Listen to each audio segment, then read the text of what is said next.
we're just here today at Always Winning podcast with Ciara McCullough, and we're going to go through some of her story and some of her inspirational pieces of life that she's been involved in the last couple of years. And it's a powerful, powerful story, and I'm really excited about this interview. So, Ciara, thanks for joining us. Thanks for having me. So, tell me a small bit about your story to date. My story to date, I guess, in terms of this podcast, it's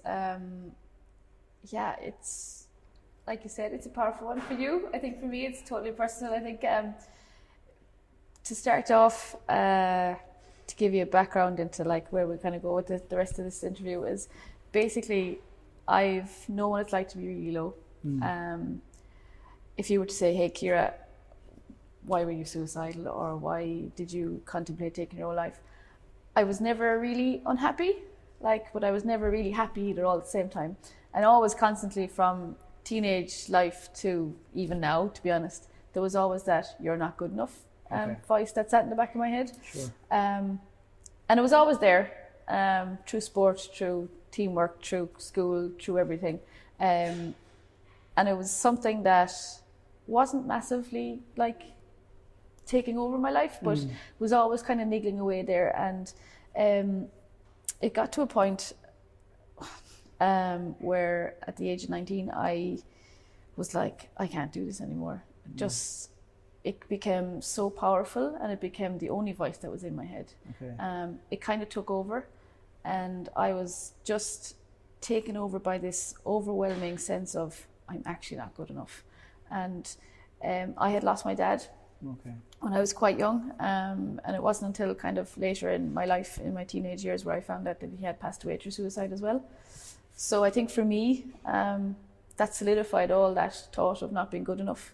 That was that, well, if he couldn't stay around to kind of see me grow up, then I'm not good enough.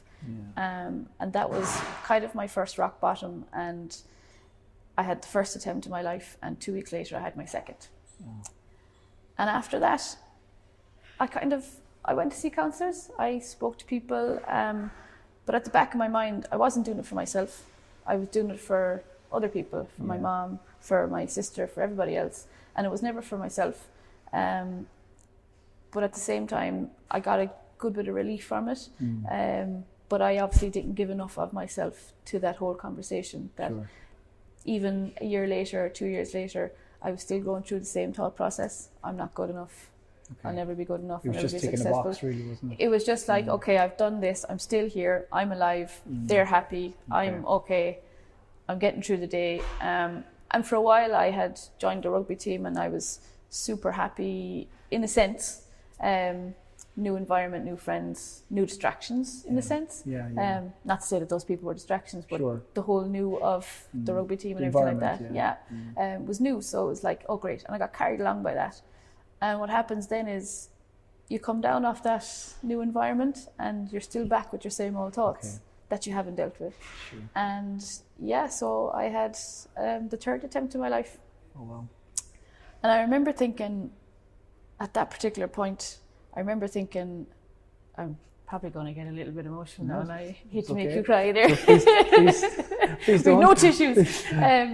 But I remember thinking, I was lying in the hospital bed on my own, and I remember waking up, and I had my stomach pumped of loads of stuff to try and bring me around. And it's like your body is in so much pain as well as your mind. And I remember waking up on my own and going, okay, you've got two choices here. You can either keep going the way you're going and let this beat you, because you're eventually going to not get so lucky, and it'll eventually kill you, or you can actually fight. But I knew by actually speaking and choosing the latter option is that I had to actually talk to someone and be 100% vulnerable. And it was like this switch that went off, that I now realized, okay, to do this and to actually get better, to get really better for myself, I have to be vulnerable. And that's really scary. But I remember going in, seeing a psychiatrist, and I was like, I'm going to do this. I'm going to fucking beat this. Sorry. I'm going to do it. I'm going to smash it. And went in, literally blurted everything out. I didn't care what it sounded like. I didn't care, if she thought I was mad or crazy or whatever. It was just, this is who I am, this is what I've been going through, this is what I think, help. That's powerful. I mean, like, when you think about it, what in your head triggered that for you to say, that's it? Why? What was your reason for doing it? What made you, I suppose you were in a low, so at that point you were kind of just ticking box for everyone else. What made you, I suppose, decide to do it for Ciara? I reckon I was so lucky to be alive.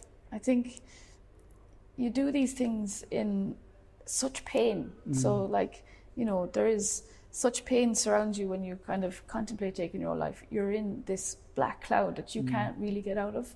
And for that split second, it was literally just like, I'm going to call it like a euphoric eureka moment. Okay. It was just like, you've got to fucking do this. Yeah. Like, you're either going to die because this is the third time. You're not a cat. You don't have 9 lives. You can't, you know, can't keep doing this and expect this to keep being alive. Yeah.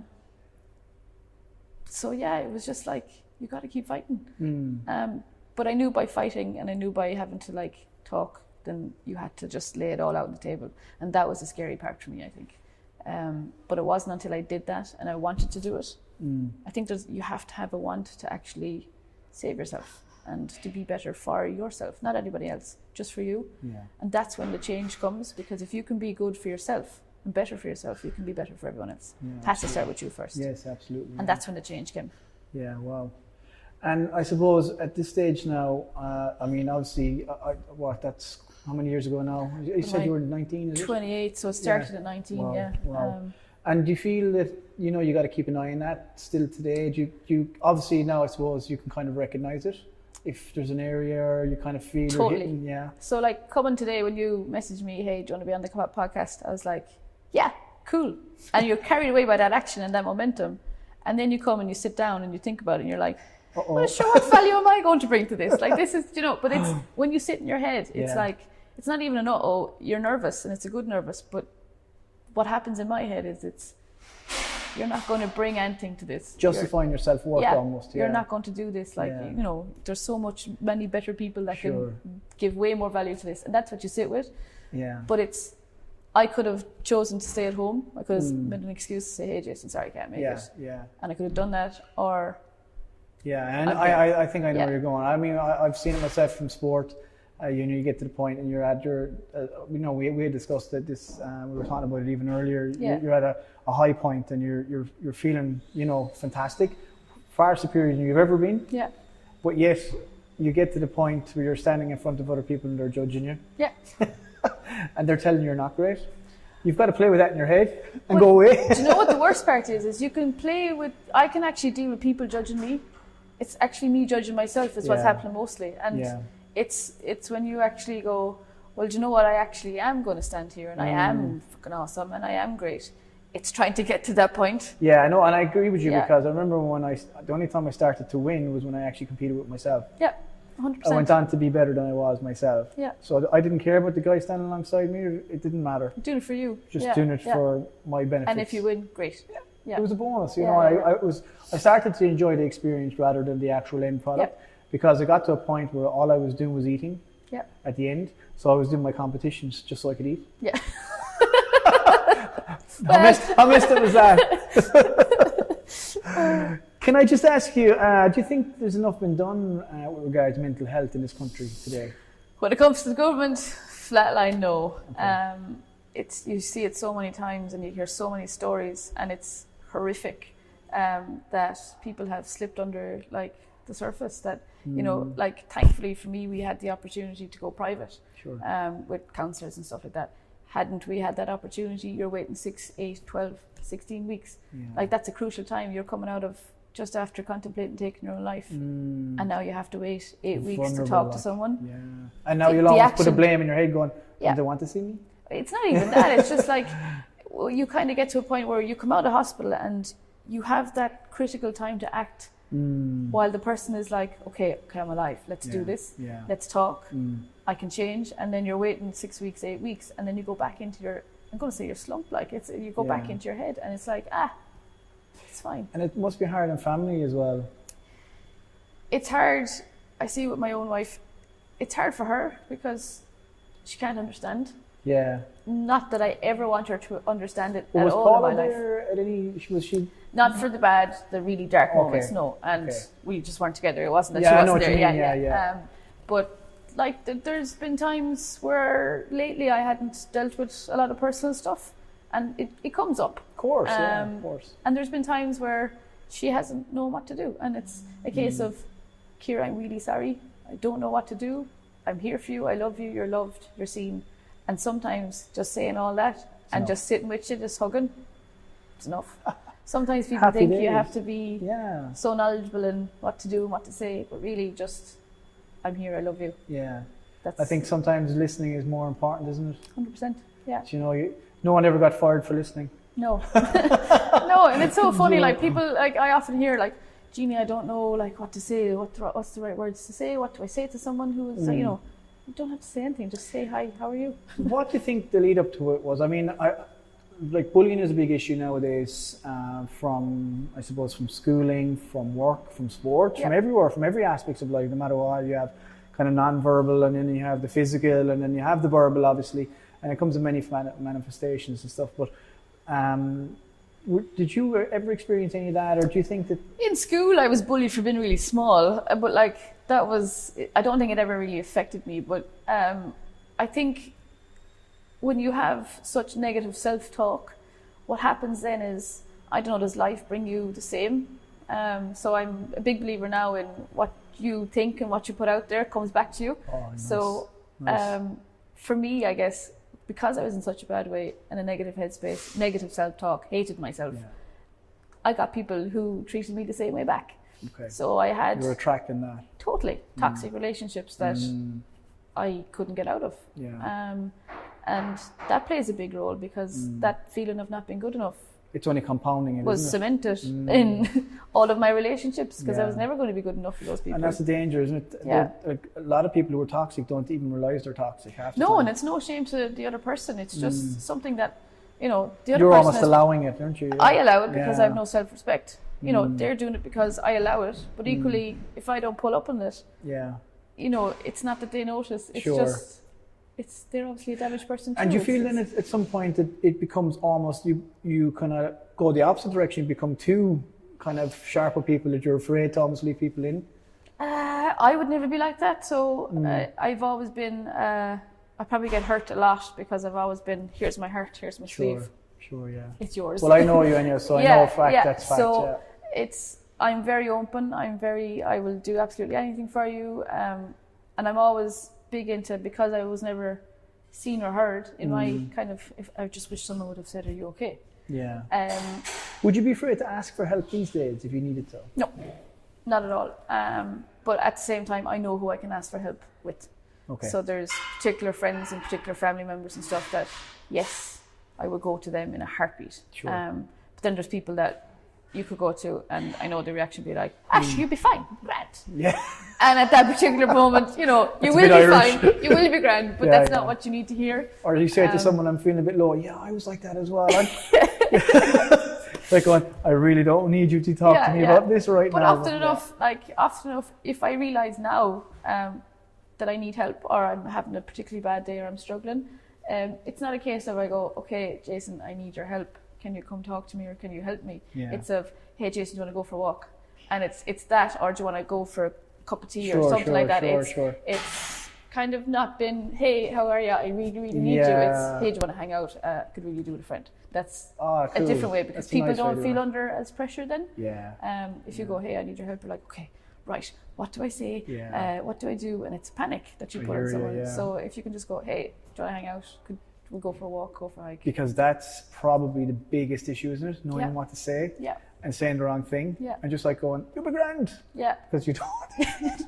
But often enough, people just want to get out, and just not even just to. It's just to get out of your own head. So if I say, hey, Jason, do you want to meet up, or you're free? You'd be like, yeah, let's go for a hike. Is distraction a good thing then, in some ways? In a particular point, I wouldn't say a distraction. But does it allow you to get to a point where you can actually kind of communicate? It gives you a kind of a little bit of a grounding. So now I feel a little bit safer, I can communicate. Whereas if you're really low and you don't have any distraction, it's hard, you're kind of in that low spot. Yeah, so for me, if I get into a particular headspace, even now, it's the first day, like if I let it go, the first day I'm kind of, I won't say bedbound, but I'm at home and I'm in my slump and I don't really want to do anything. I don't want to exercise, don't want to go outside the door, don't want to get dressed. And it's recognizing that half of the battle is just to be aware. Sure. But once I catch myself doing that, I allow myself to have that day, and I think that's really important. Is just to allow an off day, allow it to happen. If you're feeling these feelings, one of the things I not to cut across you. Yeah, sorry, no, but one of those things I wanted to ask was, and I know myself personally, it can be a pride thing sometimes. Yeah. You know, you're getting that little inner voice, that ego going, "No, I'm grand. I don't want anyone to know I'm not okay." Did you ever come across that in your travels? I've come across people like that. With yourself, I've been personally? like that. Yeah, to a certain extent, yeah. Not that it would have been a pride thing, more of I thought I would be bothering people or annoying them more so. But that's me going, okay, I'm always annoying and I'm never good enough. And that's just how I am in my head. But I don't think it was a pride thing for me, but it can be. Yeah, it is hard to ask for help. It's hard to say, hey, I'm not feeling okay. But so what does Ciara do then these days, I suppose, in terms of, like, I mean, I follow you on all the stuff and your escapades, yourself and Paula going across the world and doing all sorts of crazy stuff and wonderful stuff. And I've done your colour runs. They're amazing, by the way, absolutely amazing. Yeah. You should definitely do another one then. I totally loved it. In the back, it's in the back you of my have head. to do it. That was great. We had such a family day out. It was amazing. You know? And it was great competition again, a little with the boys and between each other. But it's fun competition. It's fun. It's great crack, and it was such a powerful day as well, and it brought a lot of colour into people's lives, really. So like there's some great stuff going on. You did the mixed martial arts with us. Yeah, that was great. That was impressive, and you were amazing, by the way. We tried to rope Paula in, didn't we? Yeah, it just didn't happen. No, she's too nice. Yeah, she's way too nice. Yeah, I'm a redhead, so so that's spark. There's the fire there, yeah. So tell me, how did you find doing that? Like I said, no, that was challenging. That was. Yeah, I'm good with physical challenge. Like I'm really good at once I'm in something, I think I'm 100% invested in it. So to do something like that was incredible because not only are you doing something that you're totally not used to doing, but it's physically it's hard. But mentally as well, you need to be on your switched game. On. Yeah, totally. But it's nice because it's a different kind of on your game because you have to be thinking of moves and doing different things, and whereas sometimes you need that, I think. Yeah. What techniques do you use to kind of ground yourself? I suppose if you were to start your day off, I know you spoke to me about visualization, which I love. Yeah.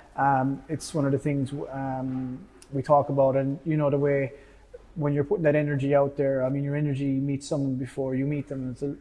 That's totally. Very important, and making connection with people is very important too. And I think a lot of the time we just come in and we kind of stamp our feet and we just make ourselves known, and there's no real connection with anyone. And there's a lot of the time we spend just existing.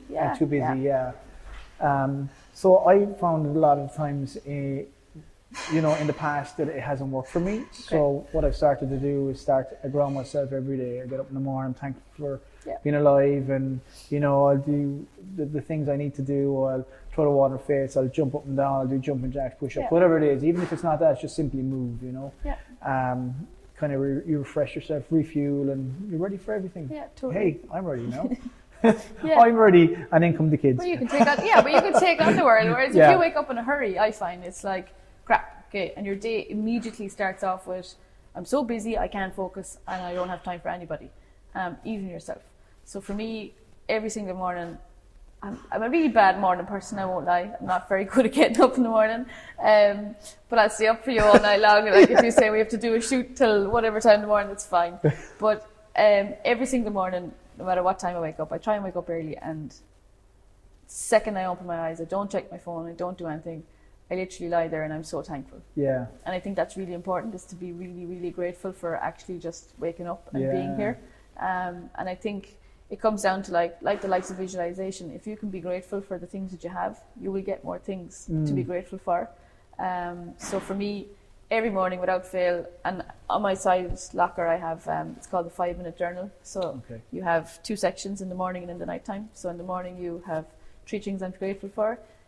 3 things that would make today great, and an affirmation. Love it. And that's how I start my morning. And then I go into the office and I do a bit of meditation for 10 minutes. Love it. Yeah, I'm similar, and I start my morning off. It's Yeah. my hour. Yeah. I don't touch Yeah. technology. Stay away from it. Yeah. And at night time it's the very same. I switch Yeah. off, and I always have 3 things that I'm thankful in the Yeah. evening. I think It's really nice. the more thankful you can be, and sometimes it's even down to the simple things. If you can be so simple or thankful for simple things like yourself, your eyes, your hands, your legs, Yeah. things that we take for granted. Yeah, absolutely. And the more thankful you are, the more you get stuff to be thankful for, I think. Yeah.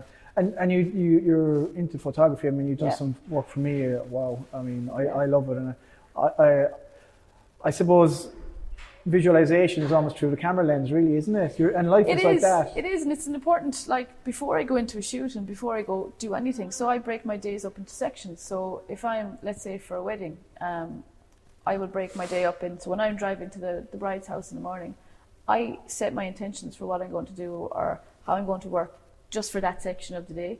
So I'm driving and I'm going to do this is going to be great. I'm a great photographer. This is going to be awesome. Nice. Like, and it sounds really like, No, it's easy to be like driving and going, I'm so great, this is brilliant. But I think the your days I accountability, don't do isn't it, I can really feel that lack of motivation. And it's Yeah. not motivation that I am really motivated for all my clients, but it's you really need to give yourself encouragement. You're empowering yourself. Yeah, totally.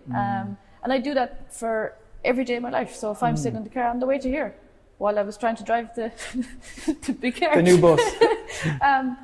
I was setting my intention for this is going to go great. Yeah. Like you need to just put that positive energy behind you. I think. Yeah. And that's so powerful for other people as well. I mean, it really charges an environment. Yeah. Because you know yourself, and I mean, how many Yeah. times you've in the past and present day, you're in a room and someone will walk in and the whole room just kind of it's dies. amazing. Yeah. It's incredible. Yeah. Like they can literally suck the life out Yeah. of the room. You don't even know they're doing it. Yeah. And they're actually just trying to get on. Yeah. They're infecting the in-play. Yeah. So I mean, having positive energy can sometimes be more difficult than the negative. It's easy for us to go into that pity, isn't it? Yeah. And stay there. 100%. Coming out is difficult. Yeah. I often say that to Paula. I'm like, I wish like being positive and being happy was as easy as being negative and sad. It takes no effort to be like, but I think it's our mind's natural way to just go against us sometimes. So I think it's like our minds. So you go to the gym a lot. Yeah. And you train for certain things. You can train your mind the exact same way. Yeah. So like it's about visualization and about like picturing the things that you need and want and stuff like that. Yeah, I suppose getting those thoughts out there as well, and you do attract it back. But so that's kind of your like that. So if we were to look at your toolbox, then what's in Ciara's toolbox for her little strategies in place? You have your 5-minute diary. Is that what you call it? Yeah, it's called the 5-minute journal. 5-minute journal. Yeah. So you have your visualization. Yeah. What are things that? So I do a bit of like really, mindfulness. So in the morning, and if I'm having a particularly bad day or busy day, when I come home, 3 minutes of mindfulness to help me sleep. But 10 minutes in the morning, it doesn't take that long, but it really like gives you 10 minutes to just have on your own. So if you do have kids or if you do have lots going on, it's 10 minutes. Sometimes you can do 5 minutes. You can do it as little and as long as you want. Sure. And it's just taking that time to just even allow those thoughts to come in and out of your head, and to just be with yourself and really ground yourself, I think. Yeah. And that starts off my day really well. I try to get out for a run as much as I can. Yeah. Out in nature, I think. The second you feel anyway bad, if you can just go for a small walk, just to be outside. And I think since I've started this whole visualization and being really grateful for things, I'm actually, when I'm out my walk, I used to always put my headphones in, whereas now I take them out and I'm like, oh, the birds are singing. And this I is saw you happening. there not so long ago. You were out for a run, and I remember Sweating. I think you were just back at it actually. You were just saying to me you were back, but you look great. You were flying around. And I thought, the first thing I thought was, I need to get out running.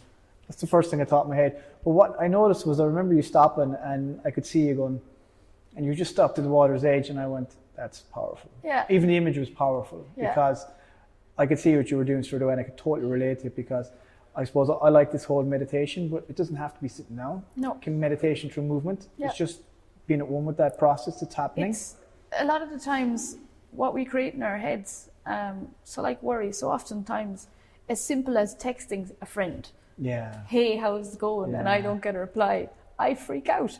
And it's like, I get inside my head, and it's so simple. It's like, she doesn't want to text me back, she doesn't care about me. And you get into a frenzy. And it's something as simple as that. If I'm having an off day and I text someone and they don't text back, I'm like, oh, crap. Yeah. I get into a really bad place. Yeah. But if I actually be present in that moment and go, well, actually, maybe this person has other things going on, or they're busy, or they don't have their phone, or, you know, and you get so sucked into your head. You're either living in the past or you're living too forward in the future. Sure. So the more you can be just present. Here and now. It's like really, really powerful, I think. Yeah, yeah. A lot of celebs now have come out talking about, you know, their own personal issues. Yeah. I think I think it's starting to become a little bit more, I suppose slower and slower it's starting to unravel. You know, layer and layer has been peeled off it. It's not such a massive thing anymore. I think it's more normalized in the sense that like it's actually okay to not be okay. Yeah. And long before, like I remember way back, sound really old. I remember way back yonder. No, like when I was 5. Yeah, no, years ago, like when I was 18, 19, 20, it wasn't spoken about. And it wasn't a normal conversation to have. And it wasn't something that you'd admit to you. I'm not okay. Well, I'm not going there.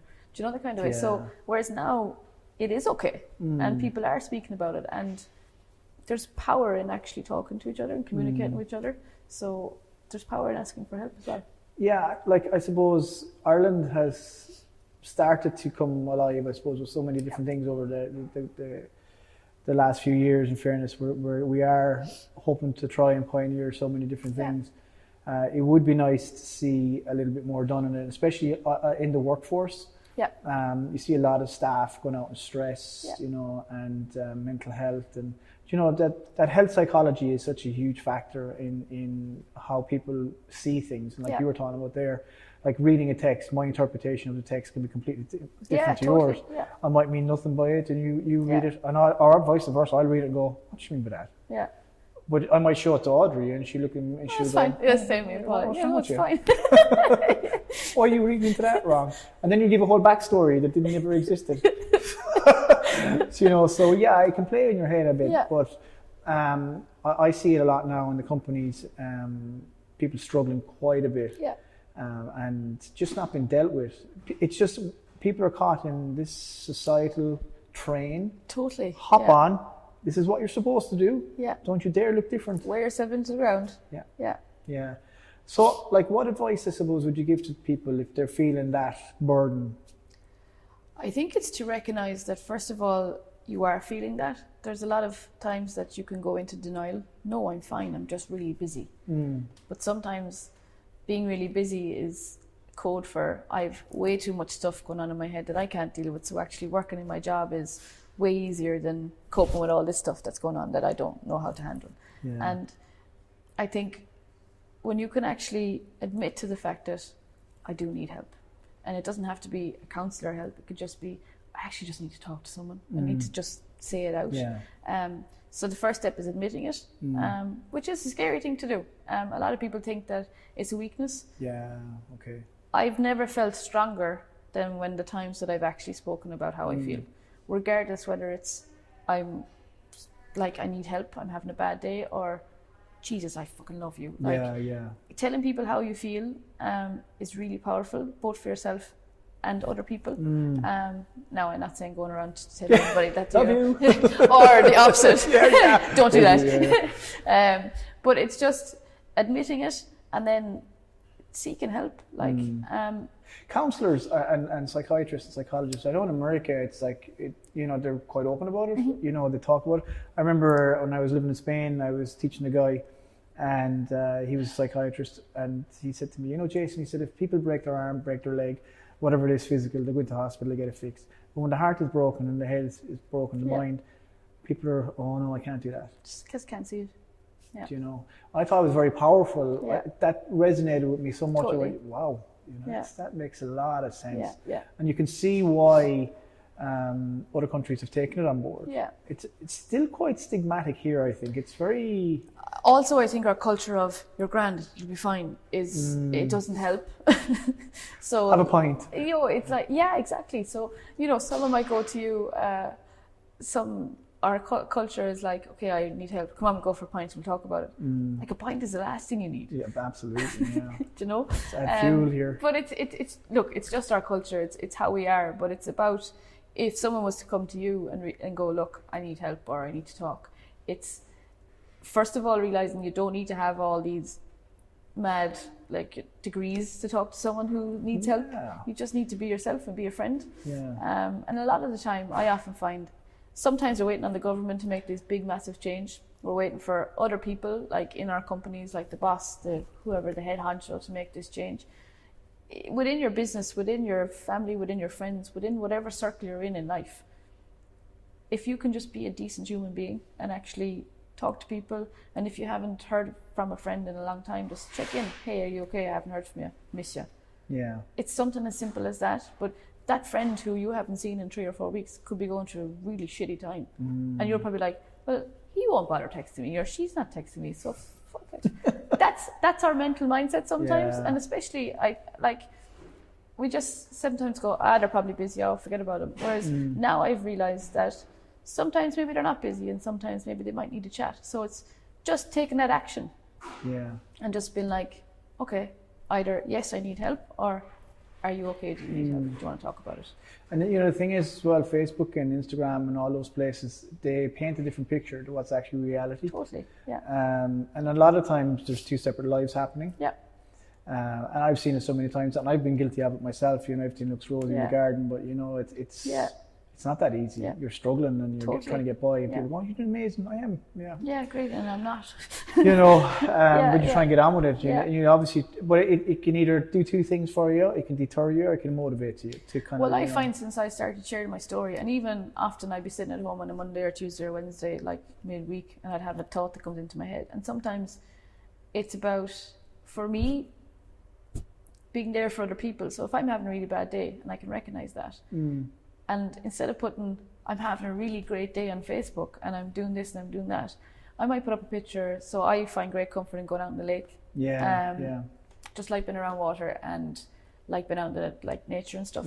So often people will look at me and go, oh, look, you have a paddleboard, no, you have a kayak, and you can go on this, and this is great. Actually, no, I do it for my mental health. So instead of posting up out in the kayak, again, this is great, look at me, I'm fabulous. It's had a really bad day today, so I decided to get out. Nice. And it's just about actually being honest. So it's hard to do, but you're giving permission to other people to say something as well, because they look at you and they go, and I know I'm always inspired by the stuff you do and inspired by your story. And by the way, if you haven't seen the YouTube video, I highly recommend watching it. If you have a bag of tissues, please bring them with you, because it's okay though. It's tough.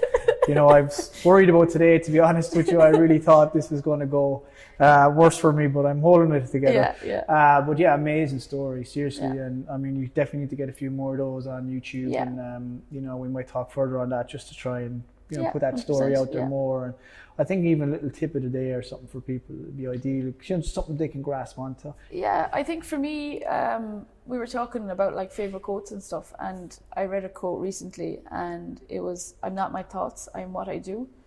And for me, at the moment, at this present moment, that is massive for me. So I can get caught up in my head an awful lot and tell myself that I'm not good enough, and it stops me. It's like, I'm a wedding photographer, and sometimes I look at my pictures and I'm like, they're really bad. Sure. And your own you worst will critic, come, but you'll come and go, Ciara, those pictures are amazing. And I'm like, well, okay, I'll put them out.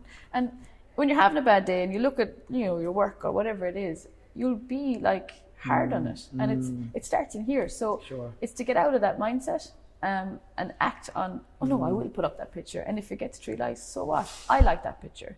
I took that picture. I feel great about that picture. People in it are freaking awesome. Put it out there. And put it out there then, and it's great. So look, I mean, I totally get that. You're always going to be your worst critic. And even doing podcasts, even doing talking with things, you're always afraid in case you say the wrong thing or someone's going to criticize you. But you know what? Put the content out there. People appreciate it. And I feel like, for me, I think we can actually help ourselves by helping others. So we can be in really bad places in ourselves, but equally help others as well. And by helping others, I think we actually help ourselves as well. So it's like this circle of, I'm going to say life, but in a helping manner. It's an affirmation of what's right. I think the biggest things that I've ever done for people are the smallest things. And you know, it's so something true, else. Like I have this thing that once a week or sometimes once a month, because sometimes I get busy, I'll pick 2 or 3 people and it's as simple as a text and go, hey, such and such person, thank you for being part of my life. Nice. I'm glad you inspire me this way or you do this. And often enough, 90% of the time, people are like, I needed to hear that. Thank you. Super. And I then get a reward from that. And I'm not doing it out of a selfish way. I'm genuinely grateful for these people in my life. And it's done in a way that I actually want to make them feel that. We often let life slip by actually forgetting to tell people around us. And sometimes we're just so focused on our wives or our husbands or our partners or family that we forget about all the other people around us. And it's recognizing those people because in some shape or form, they are who we are as well. Yeah, and you know, a lot of time people will like I even see it with presents nowadays and things like that. It's not even so much about the monetary thing. It doesn't really matter. It's really the presence of the person or the individual. Yeah. It's the phone call, it's the text, it's you know, it's that little message. Yeah. I have a little quirky thing I'm gonna let you in on. I always, no matter what birthday comes up, I'll always wish someone a happy birthday, even if I don't really know them personally on Facebook. Yeah. Because my thought is, you know what, they mightn't have that many friends. Yeah. I'm not saying they don't, but it might be a case of, hey, complete random stranger said happy birthday to me. That's pretty cool. Yeah. You know, it's just about that. Like, so the likes of picking those 3 people. Like, if you're watching this, like, genuinely pick 3 people now, and it doesn't have to be a big long text message or a big long letter. It could just be, hey, thought of you today. Just want to tell you, I fucking love you. Yeah, that's awesome. And it could be, but you could genuinely switch them out of like a really bad mindset, or just make their day. Yeah, no, I love it. No, listen, thanks a million. No problem. And come here, can I hear that quote again? Because that's so powerful. I think people need to hear this quote. I'm not my thoughts, I am what I do. Not my thoughts, I am what I do. Yep. Love it. Yeah. Thank you so much. No, thank you. If you get an opportunity to jump onto YouTube and see Ciara's video, please do. Can people reach you or contact you if they want to have a chat? Yeah, so I've actually just recently set up, it's called the Wholehearted Mindset on Instagram, on Facebook. It's new, so bear with me. Love it. But it's all about just kind of connecting and telling people it's okay not to be okay. Nice, love it. Thank you so much. Thank you. I really Cheers. appreciate you Thanks coming so on much. today. Thanks, William. Thank you. Thank you.